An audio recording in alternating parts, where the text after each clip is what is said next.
प्यारे बच्चों, मैं धर्मेंद्र यादव, सहायक अध्यापक दानपुर इंटर कॉलेज, आवलखेड़ा, आगरा। बच्चों, आज हम जो है 12th के पोइट्री के second chapter the true beauty का अध्ययन करेंगे, जो थॉमस कैरी द्वारा रचित है। थॉमस कैरी का जन्म 1595 में हुआ था और इनकी मृत्यु 1639 में हुई थी। इस चैप्टर में कवि ने शारीरिक सुंदरता का वर्णन किया है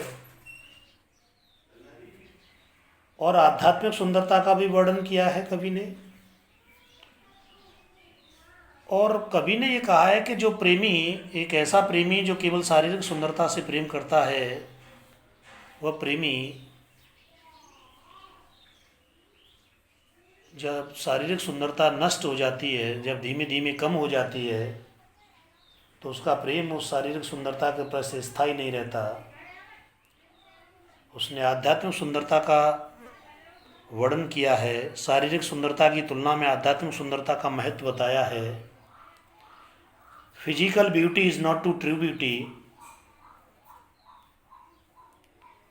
या physical beauty is not true spiritual beauty. इस चैप्टर में आज हम पहले पैरा का पहले लाइन का अध्ययन करेंगे।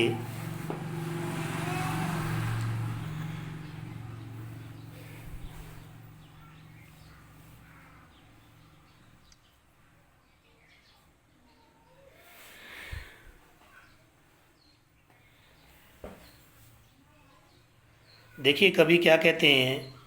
ही दैट लव्स ए रोजी चीक, ही दैट लव्स ए रोजी चीक। कभी कहते हैं कि ऐसा प्रेमी, लफ्स कहते हैं प्रेम को, लफ्स कहते हैं प्यारे, रोजी कहते हैं गुलाबी, चीक्स कहते हैं गाल या कपोल। एक ऐसा प्रेमी जो अपनी प्रेमिका के सुंदर गुलाबी कपोलों से प्रेम करता है।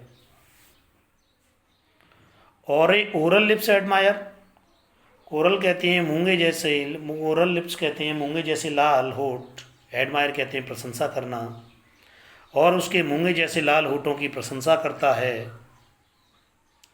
और from star like eyes doth seek fuel to maintain its fire, star like eyes कहते हैं सितारों जैसी बड़ी बड़ी आँखें। सीक कहते हैं खोजना या तलाश करना, फ्यूल कहते हैं ईंधन, मेंटेन कहते हैं बनाए रखना, और फायर्स कहते हैं अग्नि। अग्नि का मतलब है यहाँ प्रेमाग्नि से। और उसकी सितारों जैसी बड़ी बड़ी आँखों में अपनी प्रेमाग्नि को जलाने के लिए ईंधन की तलाश करता है। आगे कभी कहते हैं कि जो शारीरिक सुंदरता होती है वो समय के साथ परिवर्तित हो जाती है, चेंज हो जाती है। आगे देखिए कभी क्या कह रहे हैं। As old time makes these decay, old time का मतलब है जैसे जैसे समय व्यतीत होता जाता है। डिके कहते हैं नष्ट करना, फ्लेम्स कहते हैं प्रेम की ज्वाला या प्रेम की तीव्रता, वेस्ट अवे कहते हैं नष्ट हो जाना। और समय के साथ जैसे जैसे उम्र बढ़ती जाती है तो समय के साथ शारीरिक सुंदरता भी नष्ट होती, धीमे धीमे नष्ट होती चली जाती है। कभी कहता है कि जो केवल शारीरिक सुंदरता से प्रेम करता है, मैं ऐसे प्रेमी को कभी पसंद नहीं करता। देखिए कभी देखिए कैसे प्रेमी को पसंद करता है। But a smooth and state fast mind, smooth कहते हैं एक समान, स्टेट फास्ट माइंड कहते हैं दृढ़ मस्तिष्क वाला।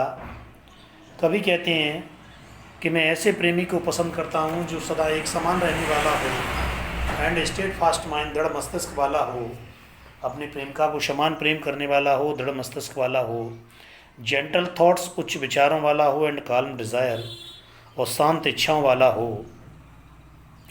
Hearts with equal love combined kindle never dying fires, hearts कहते हैं हृदय, इक्वल कहते हैं समान, लव कहते हैं प्रेम करना, कंबाइंड कहते हैं मिला हुआ, कैंडल कहते हैं उत्पन्न करना या जागृत करना, नेवर डाइंग कहते हैं स्थायी,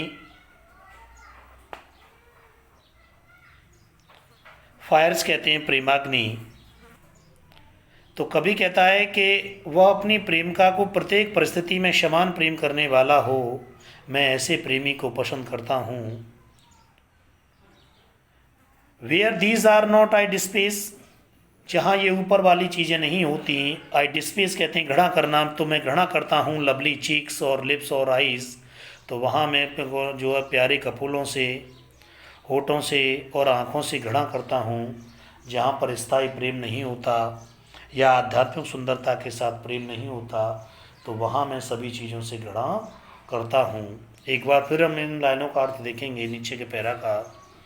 but a smooth and state fast mind, कवि कहते हैं एक ऐसा प्रेमी जो अपनी प्रेमिका को एक समान प्रेम करने वाला हो, एंड स्टेट फास्ट माइंड, दृढ़ मस्तिष्क वाला हो, जेंटल थॉट्स, उच्च विचारों वाला हो, एंड काल्म डिज़ायर, और शांत इच्छा वाला हो, hearts with equal of combined kindly never dying fire, और प्रत्येक परिस्थिति में अपनी प्रेमिका को एक समान प्रेम करने वाला हो। वेयर दीज आर नॉट, जहाँ पर ये ऊपर वाली चीज़ें नहीं होती, आई डिस्पीज में घृणा करता हूँ, लवली चिक्स और लिप्स और आइज़, तो वहाँ मैं प्यारे गालों से और लिप्स मूंगे जैसे लाल होठों से और आइज़ और उसकी सितारों जैसी बड़ी बड़ी आँखों से मैं घृणा करता हूँ, क्योंकि इनमें आध्यात्मिक सुंदरता नहीं होती। तो वहाँ जिन चीज़ों में आध्यात्मिक सुंदरता की जगह शारीरिक सुंदरता को महत्व दिया जाता है, तो मैं इन चीज़ों को पसंद नहीं करता। कवि थॉमस क्रीव के अनुसार।